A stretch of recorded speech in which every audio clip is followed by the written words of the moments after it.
Welcome to Sharp Bets and Fantasy Sets. That's going to be a lot of fun. So anyway. That is going to give some of our fans a seizure if they're watching it on YouTube. The best part is it also does it for you.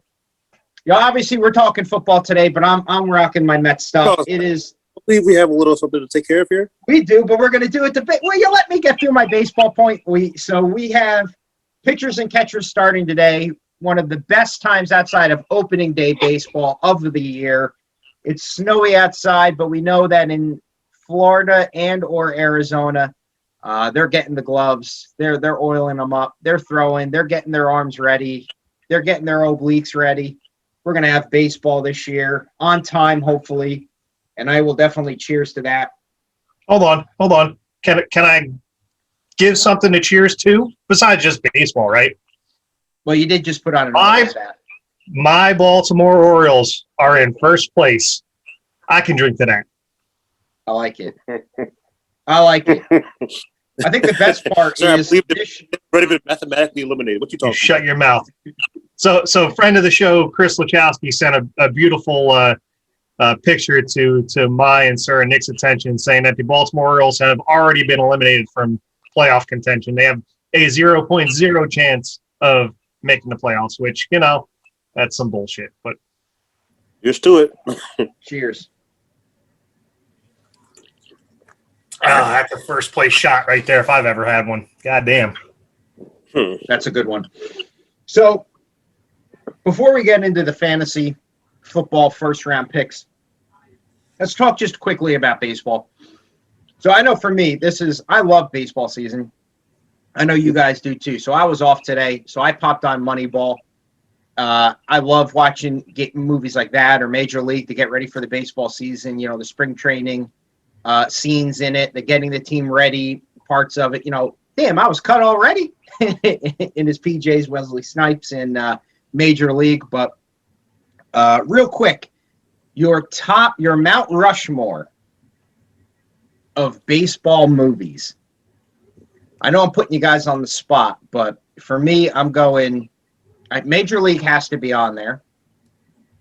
I feel like, and interrupt me at any point if you have one that you think needs to be on there, but Major League definitely. Yep. Rookie of the Year? Maybe. I feel like might be my fourth. I feel like everybody's Sandlot? Sandlot's in there. So you got Sandlot and you got Major League for sure. I feel like everybody. I personally like Major League too as well. But can you put a sequel in there? I feel like everybody's going to pick Field of Dreams just because of the. But I don't. Field of Dreams is like nah. It's on Twitch. Eddie said League of Their Own. That's a good one. League of Their Own is really good actually. I was a fan of Angels in the Outfield myself, personally. Angels in the Outfield. You have what was it with Roy Hobbs? What's that? The Natural. Yeah, it's The Natural, right? I mean, Natural's a great movie too. Obviously, parodied a lot. Latch said, first to last in one shot. Thanks, fucker. And he also said, Bull Durham. Bull Durham's good. Yeah, I saw that. Bull Durham's good. All right, so for me, Major League, we're going Sandlot, of course. I don't know how I forgot that. I think I'm going Rookie of the Year. No, I'm going to put Moneyball instead of Rookie of the Year, maybe because I just saw it. I love Moneyball. It's like one of my favorite movies. And Henry Rowan-Gardner. Yeah, but the fourth one's tough. I'm gonna go with The Natural, but I wouldn't argue. I mean, some people are going to pick Field of Dreams, like I said. It is what it is. Tim, what's yours? Like I said, I think I got both Major League 1 and 2. I don't care if it's a sequel. I mean, that's my personal favorite movies. I could watch them start to finish. And if you know me, I don't watch movies, so those are one of the few. I got to put Sandlot on there. I don't know. The fourth could be. I don't think there's a definitive fourth for my list, at least. Sir. Nick, did we lose you? No, I'm here. You hear me? Yeah. Okay, now you're back. Your screen was frozen for a second. See your screen was fine. My screen, obviously, I thought was fine, but Sir froze up. So I got nervous for a second. Sir, what are your four? I I don't know. As I said, Sixers. I'm not really a big movie buff myself, so I can't really argue with either one with all your points. So probably go with a little combination of what you gentlemen have articulated quite well. Looks like I'm getting some praise for my lighting in my room, so I'm glad everybody enjoys it. So let's talk fantasy football. That's what we're all here for. Obviously, we have a little bit of a time constraint today, too, so let's get right into it. I'll tell you right now, I guess what we'll do, we'll run through it. We'll do your one pick, your 1-2 pick, your 1-3 pick, and we'll go through it one by one if we have some differences. My guess is at the end of the day, we're going to have the same 9 people, and then maybe 3 will be interchangeable. I could be wrong. I'll tell you right now, right off the bat, looking at mine, I have 9 running backs, I have 2 wide receivers, and I have 1 tight end. Does anybody have a different combination? I have 8 running backs, and I guess that would make it 4 wide receivers. No tight ends. I do not have a tight end in the top 12. That is shocking. I know who the tight end would be. Of course, yeah, we'll get into it. That's shocking. And sir, what do you have? Yeah, and you should know because I fucking love the tight end that you have in your first round. I know that. Yep, Dallas Goedert. And sir, who do you have? Who do you have in yours? It's a couple. I have 8, 3, and 1, but I generally would go 8 and 4. Okay. But I feel like there's going to be some donkey that takes a 1 in the first round. So couldn't be me. And I'll tell you what. I don't know which set of rules you guys based your picks on. I assume it's for Nick, it's Kev's Big Money League, and Sarah, for you, I assume it's just a straight 1-point PPR. Yeah. But if there's any, for me, I'll never pick a QB early. But man, you'd have to argue very hardly against taking Patrick Mahomes wherever you would want to take him because that dude just puts up numbers. Regardless, I know it's not the smart draft strategy, but there's some leagues that give added points to quarterbacks more than others. And in those leagues, taking him in the first round wouldn't be the stupidest thing for you to do. As you would say, like, look at your league settings before you draft. Every league is different with their point value. So, like, some leagues, quarterback is very heavy. Some leagues, quarterbacks don't mean a damn thing. So, before you draft, always check the settings. We will definitely do a fantasy do's and don'ts show, probably closer to draft season, July, August-ish.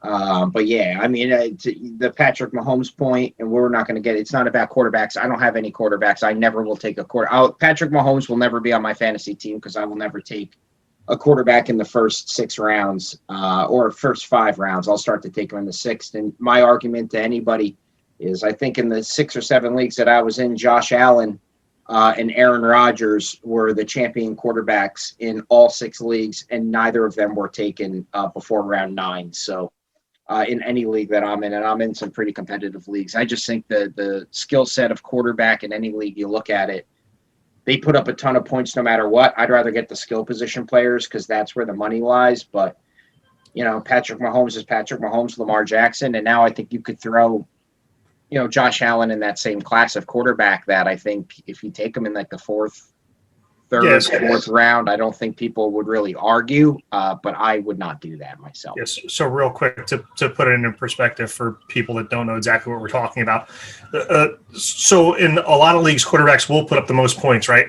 But the difference in the amount of points that one quarterback number 1 puts up versus quarterback number 12 is a lot smaller than what running back number 1 and running back number 12 will put up, or wide receiver 1, wide receiver 12. So that's where you don't want to take a quarterback too early because the difference in what one quarterback versus the other scores is not going to be that much. But the difference between what one running back versus another is a huge difference. Well, and by huge, I mean it mathematically is a bigger difference. So if you're strictly by the numbers like Nick is, he's never going to take a quarterback early.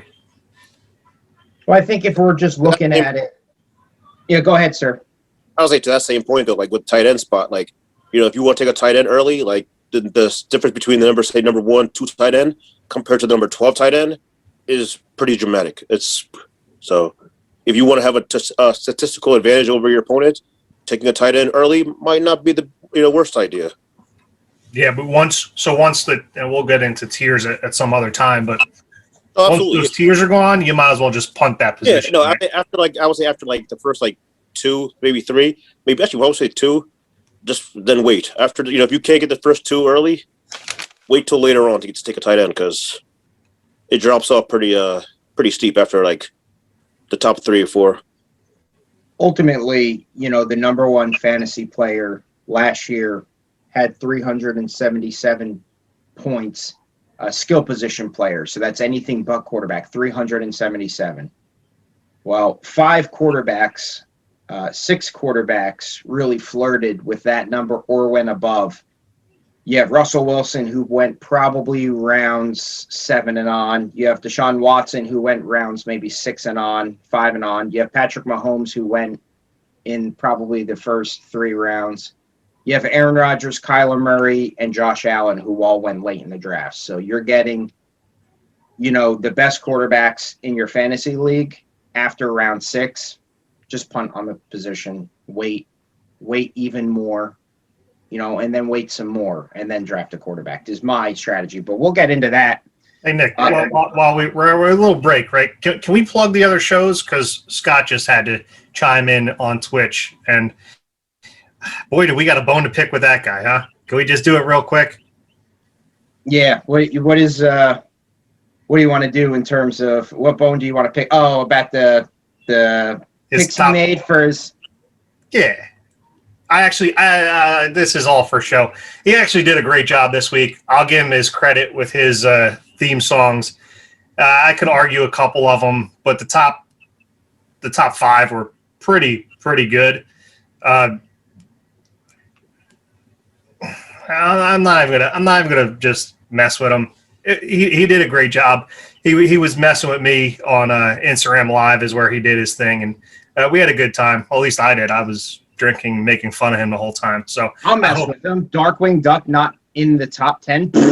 That's such a stupid decision. Darkwing Duck is one of the best theme songs of all time. And then you pick Muppet Babies. What about the Muppet Babies is a good theme song that Darkwing Duck. And then you reference him saying, "Let's get dangerous," which really isn't even part of the song lyrics. He just throws that in. It'd be like, somebody saying "oh yeah," that's not part of the lyrics. They're just feeling the song or putting that in terms of it's not part of the lyrics. It's the beat itself. And then he says it's too cool. It's too cool. Get out of here with that. Darkwing Duck. Scott's a bozo, man. We can all agree. He's in it. He's in it for just the controversy. We know what you just got. Controversy creates cash, Scott. But we appreciate you jumping on and watching the matinee show, as you put it. On Scott's show, the TruExact show on Friday, you got Paul Clerkin from Alien Sharks on Nat Geo, who's a friend of the show and a deep sea expeditions. He does deep sea expeditions on TV. He's gonna put his stuff on. He's gonna put. I apologize. So Scott sent him a sticker, a TruExact sticker. He's gonna put it on his equipment, and hopefully, gets noticed on Nat Geo or wherever that is. On Mark's side of the ring, we're going to be breaking down the Elimination Chamber coming up this week. It does look like, so if you didn't check out the Carlito show, Carlito was on last week. It was a fun show. We had a lot of fun with him talking all things wrestling. Looks like next week, all things line up. We have Conrad Thompson, Tim's buddy, jumping on the show. So that should be some fun. Miguel reached out to him, and we have Conrad, the Podfather. Can I be a special guest? Yeah. Woo! So that'll be a fun show. But besides that, we got the merchandise site up, TruExactRadio.com. You can check all our archived shows. You can get the merchandise. You can get everything that you want. Mark's Side of the Ring, Sharp Bets, Fantasy Sets, TruExact show stuff. So and also, like I said, I know a couple people have already sent me text messages. If you do happen to purchase merchandise, it doesn't have to be just from the Sharp Bet show. It could be from anything on the TruExact platform. We'll enter you in a big time challenge. If you don't feel comfortable betting or you don't want to bet, I'll just Venmo you $25, right? I don't care. It doesn't matter to me. With just an appreciation of you guys supporting us, and we give back to those type of people. So, Scott, if you can share that with, your show and Nick with your guys' show, that'd be awesome. Cool. Definitely do that. Let's get into it with the first pick in the 2021 fantasy football draft. Who are we picking? Me. Go ahead. Alvin Kamara, running back. So Alvin Kamara is your first overall pick in fantasy. Why? No health concerns there, right? No. Well, he was hurt 2 years ago, but short memory, right? He wasn't hurt last year. Who did you pick, sir? Christian McCaffrey. I also picked Christian McCaffrey. So since last year, I had him I had the first pick in one league last year. Yes, he did get hurt, which sucked. Which wasn't very pleasant. But still, he's Christian McCaffrey, bro. Now, what's sick? Now I got a question for you. With Kamara, does losing Breeze give you any trepidation? No, I think the unknowing who his quarterback is an issue, right? But he's still Alvin Kamara. I think he's still going to do well if Taysom Hill's a quarterback, which I can't see it. Even though Sean Payton's saying that, the starting quarterback's already on our roster. Yeah, I don't believe that. Yeah, his name is Jameis Winston. Jameis Winston, he's not. He was only on for 1 year, so I don't think he's still there, right? They'll probably bring. I think they'll bring him back. Well, they could bring him back, or they could draft somebody in. The draft is gonna that's the biggest thing around the draft, and there's at least 3 or 4 quarterbacks that are on teams right now that might get traded, which is just wild. But for right now, I'll go with what I consider the safest bet, and that's Alvin Kamara. I don't think that's a bad pick. I mean, he's obviously on my list, sir. I don't have to look at your list to know he's definitely in your top 12 too, but obviously he'll be a little bit further down in both of ours. Christian McCaffrey, at the end of the day, obviously a year that was riddled with injuries, nothing that I would deem like I'm nervous about going in. I mean, he had a shoulder injury, he had a thigh injury, et cetera, et cetera. To your point, Tim, no injury fear with Kamara. Kamara was hurt the year before with ankle issues and stuff like that. And then look what he did this year, was fantasy's #1 overall skill position player. So injuries don't necessarily translate to, year to year. He did play 3 games, he being Christian McCaffrey, 28, 24, 37 points per game. But we know what a healthy Christian McCaffrey looks like. It looks like 471 fantasy points, which is what he did the year before.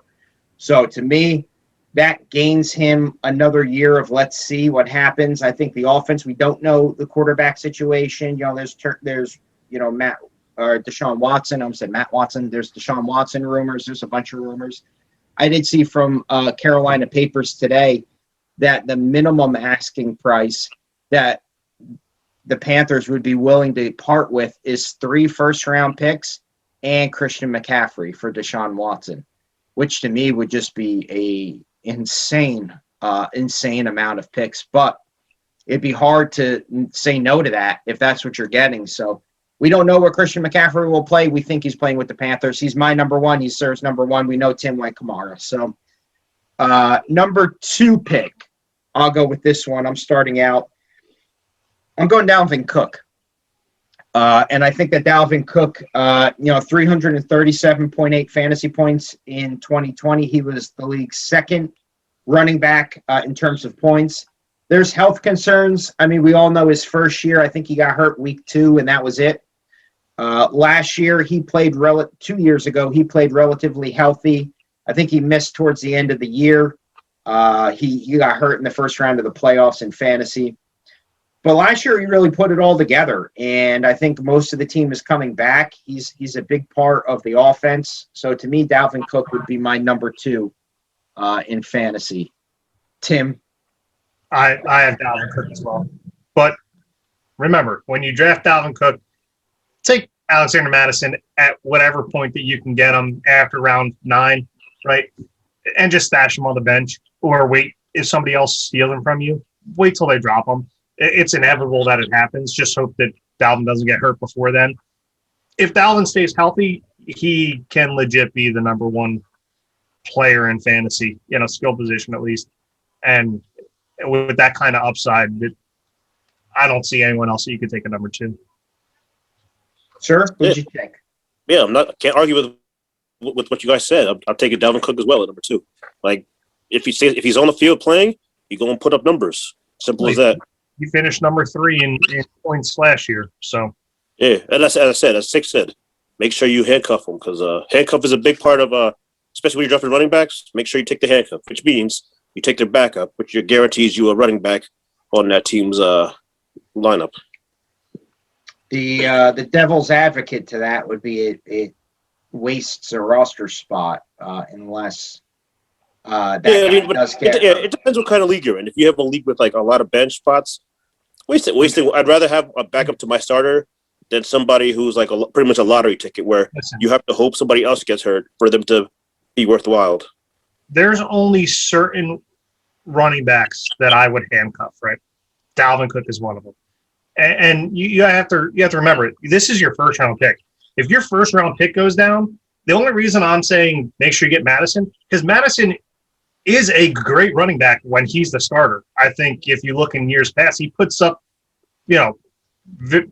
better than good numbers. I won't say great numbers, but I know he had a couple stinkers last year when he got the start because Cook was out, I think, one game.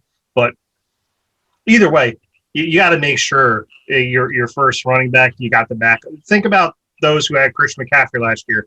If you had Mike Davis as a handcuff, you didn't miss a damn thing, right? You still had a first round running back, and that's kind of what you're looking to get. It's a fair argument for sure. Third round pick, or a third pick overall, I should say. Sir, what did you go with? I went with the king, Mr. 2K, Derrick Henry. You know what you're getting with Derrick Henry. Yeah, he won't catch many passes, but he's a workhorse. He gets carries. He'll put up maybe at minimum probably at least 1,400, 1,500 yards, a couple scores. That's first round running back player to me. The thing I like about Derrick Henry, who I took later in my picks, he is not my number 3, but the thing I like about Derrick Henry is in a world and in a league where teams employ multiple running back scenarios, passing down backs, beast backs, like Derrick Henry is the back. Like there is no competition. The number 2 on the depth chart is Jeremy Mcnichols, who is no competition whatsoever to Derrick Henry. And for anybody who's like, well, he doesn't catch passes. Well, he doesn't catch passes ever. And he seems to be a top 5 running back every year in PPR, which tells you everything you really need to know. Plus, I thought he caught more. Derrick Henry is getting the ball. Yeah. I thought he caught more passes this year, right? I did 19. Well, that's better than 0, right? Yeah, but the year before he had 18. The reason why I thought he would be good this year more so, and I was more inclined to take him with an earlier pick, is because of the fact that I thought he was going to catch more passes with Dion Lewis not being there. But at the end of the day, anytime they had to throw the ball, they were chucking the ball downfield. Yeah. He got 6 more targets this year than he did, the year before, and that's what kind of scares me. So, I was hoping even if he got like 10 more catches and he was at like 30 catches, think about 10 more points on top of what Derrick Henry had gotten. Derrick Henry's a beast back. You can't argue it. My number 3 is Alvin Kamara. And I'm not going to get into everything. Fantasy's number 1 overall back. The reason why I have him at 3 is because of the quarterback situation. You're looking at 10, 6, 17, and 22 in the 4 games without Drew Brees, and we don't know who the quarterback is going to be. If it's Taysom Hill, there goes your goal line work. If it's, Jameis Winston, I think you have a shot, but, a lot of the running backs that Jameis Winston used to have weren't very good either. But I think that's more talent-wise, talent around them versus just not using them. You don't have anything to compare it to, right? Correct. So I'm going Kamara with my 3rd pick. Tim, who'd your 3rd pick be? I went Derrick Henry at 3. I hate agreeing with Sir, but he's just... It's okay being right, old boy. It's okay. No, yeah. Okay. Derrick Henry's a good pick. Derrick Henry, we can lead right into the fourth overall pick. For me, it's Derrick Henry. Like you guys mentioned, he was the number 3 running back last year with 333 basis points. The reason why I don't put him up higher is because he just doesn't catch enough passes. But the guy's a beast. He's going to be on there every down. Jeremy Mcnichols is no rival to his playing time at all. Tim, who'd you go with at number 4? And the dude just doesn't fucking get hurt, right? He's a monster. Here's Christian McCaffrey, right, at number 4. I don't have to say anything more than you guys already said. That's where he falls to me. And if I had the 4th pick, he hurt me so badly last year in one league where he was like the piece that put everything together, and he was my one running back, and then I punted the position because you have Christian McCaffrey, and then he gets hurt, and then you got nobody at the position, and you lose the whole league because of it. Yeah, maybe it's sour grapes. Maybe I should give him another chance, but I guess I would take him at 4, maybe. I don't know. Sir? Yeah, this is where I had Alvin Kamara. And he would be higher if it wasn't for the QB question marks. Like with Taysom Hill at quarterback, he was average at best. He didn't really do much. But if you put like somebody like a Jameis, or if they draft a quarterback, then maybe Kamara moves up a little bit. But as of right now, he'd be the 4th off my board. Listen, now Nick, you rattled off his points per game, Kamara, when Taysom Hill was there. Did they get increasingly better as the games went on? The best game that he had was the 22 points he had against the Philadelphia Eagles. And if you remember, that was his one loss. The Eagles beat them, and that was the last time we saw Taysom Hill. So possibly. Right. So, I don't know if they're going to be too comfortable having Taysom back there, or they just realize that, hey, we have to give Kamara some more touches. I was hoping that it was going like that for Kamara when Taysom was in there, where other defenses figure out how to guard Taysom, and that makes other people better type of deal.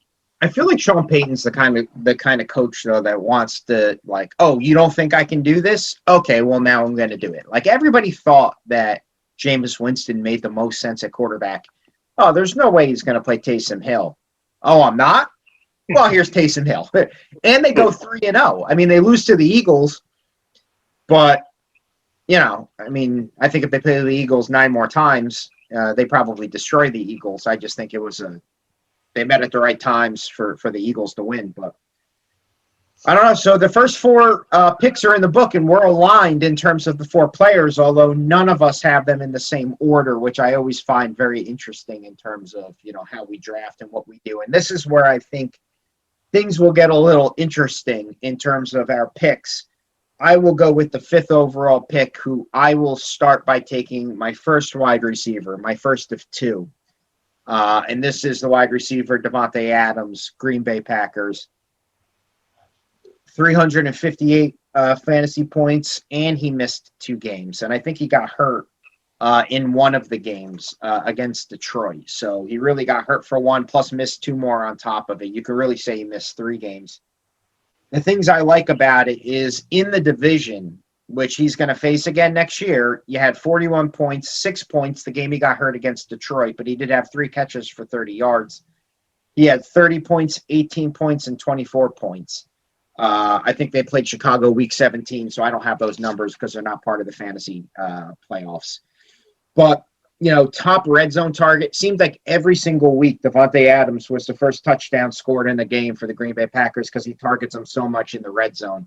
The guy's an absolute beast. It scares me a little bit that I can't believe that Green Bay is going to be dumb enough to not add more skill position players to help Aaron Rodgers in the draft. We know that they took the running back, and then they took another quarterback, which inevitably I think led to Aaron Rodgers' MVP season. But to me, it's Davante Adams at number 5. Tim, what do you got? All right, we're gonna stay different from you guys. This is where I put Saquon Barkley at number 5, barring updates on his injury. I mean, if he is healthy and he's on the field, you're talking about the number 1 pick in fantasy, or the number 2 pick in fantasy last year, and then his rookie season the year before that, where he was the number one player in fantasy. I mean, it's hard to argue. He's the whole Giants offense when he's on the field. I'll take him at number 5, hoping that he's healthy. Sir? I think I gotta agree with you on this one. I would take Davante Adams as well at number 5. Like, breaking news, Aaron Rodgers is pretty good. Like having him at quarterback, like he got in the football like early and often, as you said. He was quite a bunch of games. He was the first touchdown scorer, so touchdowns equal fantasy points. So as long as Aaron Rodgers returns, and I don't see him leaving Green Bay, but there are talks that things could get funny. As long as Rodgers returns back, give me Davante Adams at number 5. Now we're talking about a guy that finished number 2 overall in skill position players. He's great. I number 6, I went Saquon Barkley there. He missed all of 20. I mean, he played the first game against Pittsburgh, did nothing. Pittsburgh's defense was great. Did nothing against Pittsburgh, got hurt the following week, and that was all she wrote for the guy. The year before that, he was hurt. He still put up 244 bases, or 244. I got into work for a minute. 244 fantasy points, and 1,500, flirted with 1,500 yards, had 8 touchdowns in the games that he did play, and we all know what he did in his rookie year. I just don't know if I could take him early again. I just feel like, gun to my head, and that clock's ticking, and I got to take somebody. It's going to be hard to trust the guy that got burned, or at least burned me personally twice. 2 years ago, I took him first overall over CMC. CMC had the great game, or the great season. Last year, I took him with the 3rd overall pick, got burned again. Should have taken Kamara. It is what it is. But that, to me, is why Barkley, for me, is the number 6 pick. I would take him over anybody else at that point. Tim, what do you got? This is where I went Dante Adams. Like you said, the number 2 scorer from last year. Aaron Rodgers loves throwing him the ball. Doesn't matter where on the field, especially in the red zone. If you put him in for anytime touchdown scores last year, towards the end of the season, I think he scored 13 out of 14 games. He scored a touchdown including the playoffs. Just unbelievable. I don't know that you could ever put up another season like that as far as touchdown scores, but he does everything, and that's why he's number 6. Sir? At number 6, I went with somebody who was a personal favorite of mine, and that's Mr. Jonathan Taylor. Not many running backs finished the season stronger than this gentleman right here. And with another season in the offseason, Indy might have one of the best offensive lines in football. The quarterback position right now is up in the air, but Taylor was a beast. You know what I'm saying? He won me some. He did well for me last year, so I'm gonna go with Jonathan Taylor at number 6. We do know what you're saying, sir. Tim, is Jonathan Taylor in your top 12? Yes. Yep. Yeah, he's in mine too. So I was just wondering. Sir, is Davante Adams, or you picked Davante Adams, right? Number 5. Okay. Okay. So let's go with the next pick. This is going to be the 7th pick. We're halfway through the draft. Tim, who do you have at 1.07? I have a player that underperformed last year, whether it was because his quarterback got hurt or offensive line was injured. Give me Zeke Elliott at number 7. I mean, this is going on past performance. I just see a bounce back year from both Zeke and the Cowboys. There's nothing more to it. He catches the ball in the backfield. He rushes the ball. He's literally there everything as long as Dak's on the field, apparently, where they can not put 8 people in the box. So give me Zeke at 7. Sir? At 7, this is where I have Saquon. Rest is it coming up injury. He, as you guys mentioned, he's pretty much he was a big part of the Giants' offense. Without him, they didn't look the greatest as on an offense side of football. He's a workhorse. Not much more you could say. You know what I'm saying? He's pretty good. He's a pretty good running back when healthy. I agree. I took Travis Kelsey, so I finally went tight end, and I feel like at this point, this is where it would make sense to start taking him. I do think Travis Kelsey is a first-round player. You're talking about 312 fantasy points in 2020. And yes, Darren Waller had 278. The next person in line, the number 3 tight end, was LT3, Sir's buddy, at 176 fantasy points. So you're looking at a 150-point advantage ballpark over the next in line. And if you're looking at 2019, he had 254 fantasy points. The 7th best tight end was Jared Cook at 167. So once again, you have an almost 100-point advantage on half the league by playing tight end. Now, the devil's advocate, I'll get to you. The devil's advocate in all of this is that, sure, George Kittle was hurt. The other devil's advocate to all of this is that it's almost like the catcher theory in baseball, like punt on the position, because odds are everybody's going to have a shitty one outside of 2 people, the 2 people that have really George Kittle and Travis Kelsey. So you can fill up other skill positions and, try to get somebody. If you had taken Logan Thomas, who you probably could have got off free agency, you'd have the 3rd best tight end in the league, and you wouldn't have had to have wasted a draft pick on anything. But to me, you take Travis Kelsey in the first round, and he's your first-round pick. I just think that in this particular year that we're going into, there are a ton of wide receivers to pick. There are a ton of running backs to pick, more so than last year.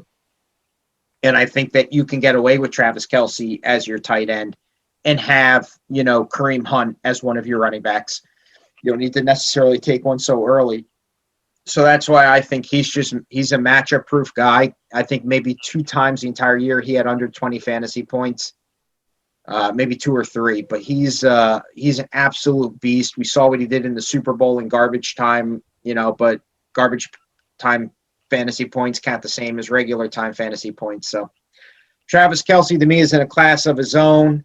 I know Sir will argue that point, but Sir, who do you have? Why are you going to take the 2nd best tight end in football this early, bro? At least take the best one. You know what I'm saying? This whole time, I thought when you said Sir's boy, I thought you were talking about Albert O. I was like, how did he come in 3rd? Like, that's crazy. Hey, Albert O was a beast, bro. I'm telling you. Yeah, But yeah, I was like, if as I said, what you said, the tight end spot, like if you're gonna reach, like I kind of understand it because the statistical advantage you have over like the bottom tiers, like with Kelsey, Kittle, you plug them in, you let them ride. You don't have to worry about should I start this dude over this dude. Like you're gonna start him regardless. The only time you're gonna put him on the bench is their bye week. So listen, you don't have to argue. You don't have to argue with me about drafting Travis Kelsey early because I do it in every fantasy league I'm in. Yeah, even though I say I'm going to wait on tight end. I'm going to wait on tight end. And he's sitting there looking at you in the face. You're like, you put him in tight end, and then you worry about your running backs, receivers. Yeah, like, I also don't like, to your point, like I understand if somebody thinks that at the 7th overall pick it's a reach, but I don't necessarily think it's a reach.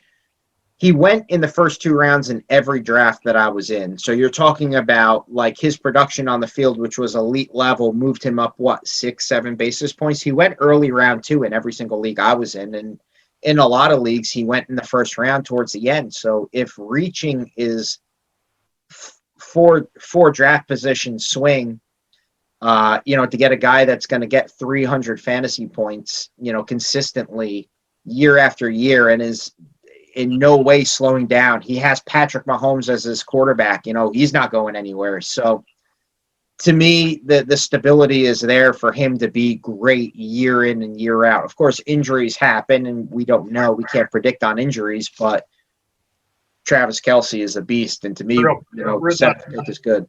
Not to waste any more time, but if there was a tight end for me to take in the first round, it would have been Kelsey. He was a 7th overall point scorer. Skill position wise, I could see why you're doing it. I don't know. Me as a Kelsey homer in fantasy, I don't know that I could take him in the first round. It's fair. I think everybody cleared their 7th pick, right? We're on to 8. Correct. We're on to 8. Sir, what do you got for number 8? Number 8, this is where I had Ezekiel Elliott. Like, I'm saying he's at his worst season last year with injuries and stuff. He still put up 1,300 total yards and 8 touchdowns. If that's your worst season, that's a solid first round production right there. The quarterback, obviously, when with Dak going down, his numbers dropped. But hopefully, maybe you think Dak comes back this season healthy and ready. At the 8th spot, you could do much worse than taking Ezekiel Elliott at number 8. I have Zeke in my top 12, but he is not my 8th pick. I have Nick Chubb here. He was the 11th running back with 207 fantasy points. He missed 5 games. I think the knock on Nick Chubb that people thought was, if the Cleveland Browns are behind, they're going to go to Kareem Hunt. If they're ahead in the game, they're going to ride Nick Chubb, and that wasn't the case. They used Nick Chubb throughout. It did seem like Kareem Hunt came in towards the end, but the other thing to everything is Cleveland was a good team. I mean, they won 11 games, so they weren't playing from behind very often. Nick Chubb saw a lot of work. He was hurt and missed 5 games, but Cleveland's a good team. I love the prospect of Nick Chubb in another year, as the offense getting stronger and stronger. So give me Nick Chubb with the 8th overall pick. Tim, what do you got in this? At number 8, give me Austin Eckler, right? Nick, that's your boy. You were very big on him last year and struck gold, right? As long as he was playing health-wise, the ball revolved around him. That offense is just unbelievable. You got the rookie quarterback. You got the big receivers. They're not going to stack the box against him. He catches the ball out of the backfield. He's a PPR monster. I'll take Eckler at 8. Sure, who'd you take at 8? I said Zeke already at 8. Oh, you took – okay, so you went for – You're right. So at 9, I took Zeke. You guys both already picked them, so I'm not going to get into it more. Great start. Dak got hurt. From there, 12-6, 8-8, 19-2, 13-7. The thing that scares me with Zeke is that Tony Pollard looks like a legitimate beast running back and played phenomenal in the absence of Zeke, and even played great in split time with Zeke during certain games. My thought process is that Jerry Jones is paying Zeke a lot of money, and Zeke's going to get the ball more than anybody. But don't be surprised if Tony Pollard, his playing time comes up and up and up, and that kind of scares me when it comes to Zeke. Who knows? We'll see. But that's my pick there. Tim, what's your number 9 pick? Number 9 is the wide receiver from the Kansas City Chiefs, Tyree Kill. I don't have the stats on him, right? But the guy's a stud, right? He was 5th. I do know he was number 5 in all points scored last year in fantasy for position players. Like you said with Kelsey, it's like the same thing. A matchup-proof guy, unless it's a Super Bowl where, I don't know, that was just, I think, a little Andy Reid being too smart for himself. Get Tyreek the ball in space, and he never did that. He was on mostly streaks and hoping to throw the ball down the field when that's the only thing they were worried about, and taking that away the whole game. That's not going to happen in the regular season. They're going to go Tyreek, and they're going to go Tyreek a lot. So I'll take Tyreek at 9. And he did have 7 for 70 something in the Super Bowl, but I think that had more to do with the fact that the offensive line was terrible and Patrick Mahomes couldn't get the ball off. But, sir, what do you have in this pick? Number 9, I went Nick Chubb. What can I say about him? He puts up numbers. I mean, yes, he doesn't really catch the ball, but that's why they have Kareem Hunt. But when he's on the field, I think he missed 6 games, and he still put up 1,000 yards. Yeah. You know what I mean? It's a solid pick at the number 9 spot. Nick Chubb. It's a solid pick. I love Nick Chubb, man. All right, real quick. I know I'm short on time, but I need to ask. If you took Nick Chubb, would you ever take Kareem Hunt? I don't think you really need to. They're both there. But would you in a fantasy draft, would you draft both of them? I would. It depends on when Kareem Hunt is being picked. Where I was able to get Kareem Hunt. Like if I had to waste say a 4th round pick on him or 5th round, no. But if I could waste maybe a later in the draft, why not? Well, you're only going to get him 5th, 6th. That's where he's going to go. No, I think I would probably. I mean, as I said, I know I said handcuff your backs, but that's not a handcuff. Not a PPR. But I mean, if Nick Chubb goes down, Kareem Hunt becomes a 1st round quality running back. He So, I didn't mean, have like first round quality stats though when Nick Chubb was out. It was almost like they needed each other. I mean, he didn't do bad, but I think if you look at the numbers of how he played when it was just him, they weren't the greatest. Well, you have to remember, Kareem Hunt, he played really well in KC for a couple of years, but their offense is completely different than what Cleveland's got, right? Cleveland loves to run the ball, and if they can, they will. But Kareem Hunt isn't built to be an every down through in between the tackles back. He's a get me in space, tosses, dump ball.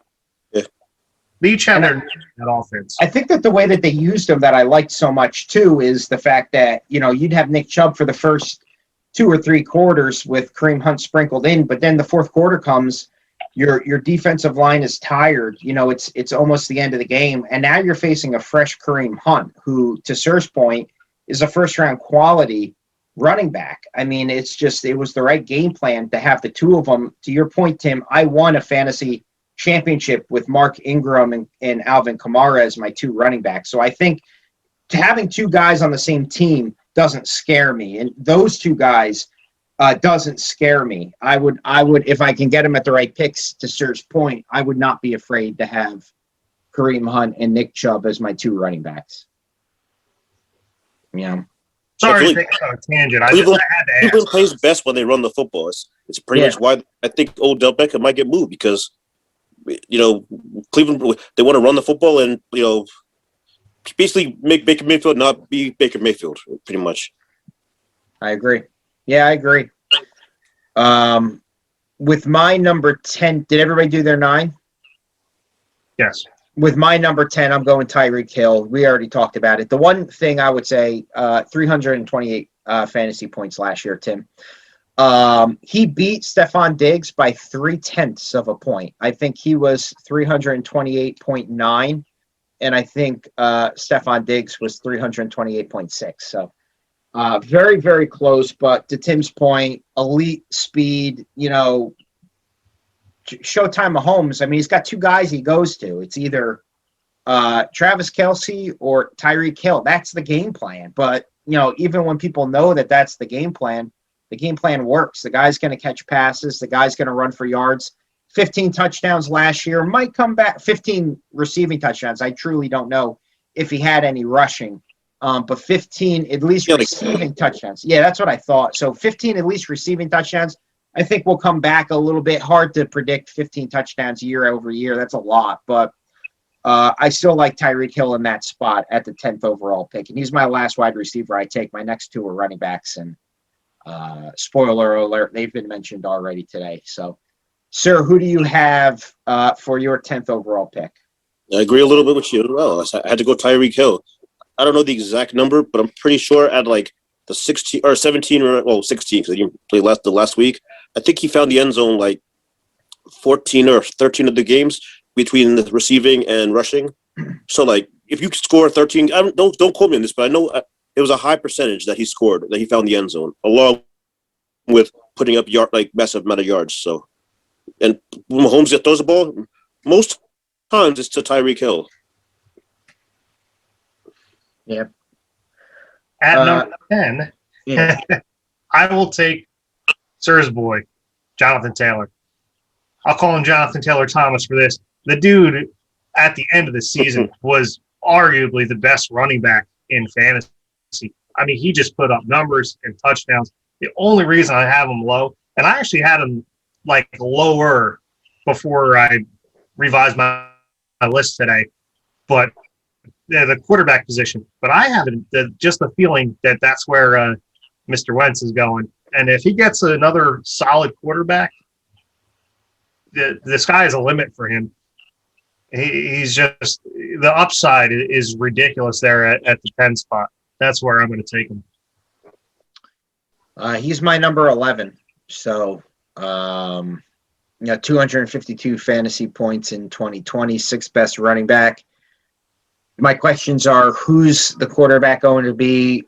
I truly don't know if Marlon Mack, his schedule or his contract is that he's coming back. If he does, how does that factor in with everything? If he's done after, he's a free agent this year, then disregard. But I'm not sure, but to your point, 22, 30, 19, and 19, his last 4 fantasy games. He looked like he came on at the right time. He had a pretty decent playoff game against the Buffalo Bills.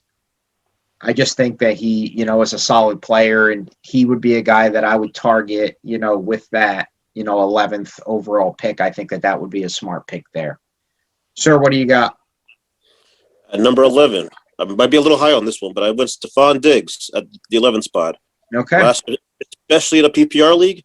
Last year, he led the league with 127 receptions and 1,535 yards. And I can see him getting better this year because, like, Josh Allen is, is another year under the offensive scheme. The Bills put up a lot of points, and a lot of those passes and yards go to Mr. Diggs. So, at number 11, give me Stefan Diggs. He just missed it. Well, we're doing pretty good on time. We'll maybe hit 1 or 2 guys that we, wanted to put in our top picks, but we couldn't pick. Yep. He would be in mine. But Tim, who did you take here? At number 11, I took Stefan Diggs, Buffalo Bills. It's just something about that offense that's just growing and losing the way that they did in the fashion that they did. Stefan Diggs looking back at the field like, my dude wants to go back out there and win games. Put a donkey dollar right now. He probably has a better season than he did last season. And that's where he was number 6 overall scorer. Like, I don't know that it's possible if Josh Allen regresses. I don't know how that all works into everything.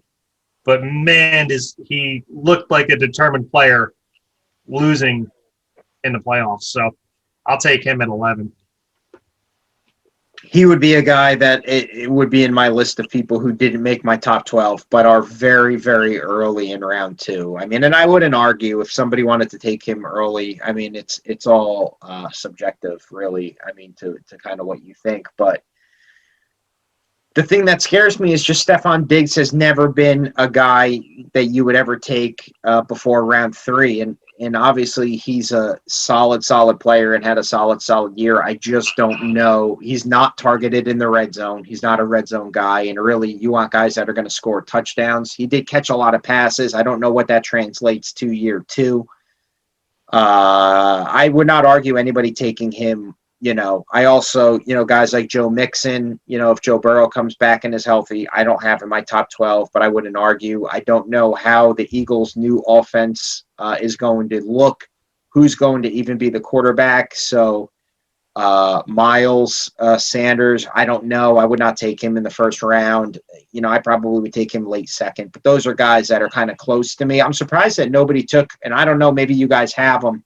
But at this point, I'm surprised everybody kind of disregarded Mike Thomas, who I think was in the first round in everybody's drafts. And actually, went in one of my leagues, he went before Alvin Kamara did in a league that I'm in with Tim. So he's not in my top 12 either. Sir, what are some honorable mentions before we run through your 12 picks? This is the honorable mention part. Yeah, I thought we skipped the pick. Some honorable mentions. I would go maybe like an Antonio Gibson. Oh wow! I didn't really write down honorable mentions, but I'll say maybe a Gibson. Trying to think of other people. Kittle. Yeah, a Kittle in the first round is a good pick. I said depending on how your scoring is. If you want, I mean, I wouldn't do it personally, but if your scoring is quarterback heavy, I wouldn't be mad you're taking a Mahomes in the first round. Depending on how this league scoring is, and under normal circumstances, don't do until about the third. But if you want to do it in the first round, so be it. Maybe a James Robinson if you want. He had a nice little year last year. If you want to take him early, yeah, he did. He's going to have a quarterback this year. Yeah, exactly. Unless they're donkeys. I mean, who knows? Yeah, pro day. Yeah, he did. He had a nice little pro day. He looked pretty good, but. I said there's a couple other games that y'all make me angry before I have to go bowl. I'm gonna throw like 19 miles an hour at the head pin. You ever seen those machines that just spin it up real quick and just fucking throw it down? That's gonna be me. God, it makes me so upset. Tim, what are some of your honorable mentions, Tim? I got them real quick. I got Mike Thomas, Aaron Jones, Nick Chubb, you guys already had him in there. Calvin Ridley, I don't know what's going on with Julio. Based on where like the ADP is right now, Julio is wide receiver 11 coming off. So if he's healthy, get him at the 11th wide receiver. Keenan Allen, you can get him at the 10th. Cuz Keenan, sir, your boy, get him at the 10th. Really good spot to take those guys. DK Metcalf, man, that dude's. It doesn't matter who is covering him. Thank you, fantasy playoff, fucking stud. Actually, I would actually take as you mentioned, Austin Eckler is another one that like in a PPR, he's a machine. That's like DK was another one that wouldn't be a bad late first round pick. So, sir, you don't got Eckler as number 12? That's crazy. Nope. And real quick, we'll just touch on the other top scorers from last year in the top 12 that are not going to be heard from. Darren Waller finished at 10. That's tight end. The 10th fantasy scorer. When I saw that was crazy to me. Yeah. Justin Jefferson coming off a rookie season. I mean, that dude took Stefan Diggs' spot and turned it into his own position. That was crazy to me too. And everyone else got mentioned except for my number 12. Should I segue in? Yeah, go ahead. DeAndre Hopkins, right? Nick, this is your boy. Look what he did without any training camp, without it, just put them together, let him go. You're telling me I got another full training camp? I got DeAndre Hopkins can catch anything, right? Stud, top receiver. I'll take him at 12. You can interchange him with any of our other almost made the list or did make the list for some of the other guys that I didn't have on there, but I'm taking D-Hop at 12. Sir, who'd you pick? D-Hop's not bad, but at number 12, I wouldn't take him, but Mr. Travis Kelsey, somebody's going to take him in the first round. In that offense, you wouldn't be doing too bad taking the second best tight end in that team. So taking Travis Kelsey, so he's going to go. I can see in most leagues he's going to go in the first round. It's just I don't know what. Donkey dollar. Donkey dollar what? Come on, your boy against my boy. You know what? We'll take it on a per game basis. I would do that. Something tells me George Kittle's going to put up more fantasy points than Chris Herndon, so I don't know what my boy versus your boy is. There you go. All right, bet. Chris Herndon versus Kittle. You know what I'm saying? Like we can throw your boy in there too. Who you riding with? Ertz nowadays? Mr. Goddard. I don't think Ertz is going to be on the team. Yo, Donkey Dollar. Whose tight end puts up the best numbers? I have a shot if yours gets hurt. But I have no shot. I mean, nobody has a shot if yours doesn't get hurt, unless Tim's picking Kelsey. Is that your boy, Tim? That is my boy. I try to get Travis Kelsey in every fantasy league, but I don't know that I can take him in the first round. It's putting a little jinx into my strategy here. I get the DeAndre Hopkins and all that stuff. My number 12 is Austin Eckler, so I'm not going to get deep into it. Guy catches a ton of passes. We'll love to see what he does with the new quarterback, Herbert, in a full year. He's a PPR machine. The games that he did play, he put up a lot of points. To me, he catches passes. People thought he was just like kind of a gimmicky, third down back. He could be a lot more than that. I don't know what else they're going to use or who else they're going to employ in the backfield, but I'll take Austin Eckler with the 12th overall pick. So, did everybody run through theirs? Tim, you gave yours. Sir, you gave yours. Yours was Kelsey. All right, so those are our top 12s. So you can agree, disagree. Let us know what you think. As always, you can follow us on Twitter and Instagram at SBFS Show. You can follow us now on Twitch, too, where we do our live shows. I believe next week we'll be back to our regular scheduled time, and, we'll get into some other stuff, too. We'll figure out what we're going to talk about next week. Hopefully something happens in football that we could talk about. But go to our website, shop the merch. Tim, one more time, the promo if you buy merch. Right. So if you purchase anything, it's mostly our friends right now. So y'all have my number. Just shoot me a text. Tell me, hey, this is what I purchased, or give me a screenshot of the receipt. I don't care how much you spent. You could buy the $9 doggy bandana. just like I did. But you literally could buy anything, right? And just send it to me, and we'll put you into a raffle for either a $25 free bet, or if you don't want to bet, like some of our other shows might not be comfortable doing that, I'll Venmo you $25. Simple, nice and easy. Cool. That's all we got, guys. Thanks so much for tuning in. We appreciate you, and we'll see you next week.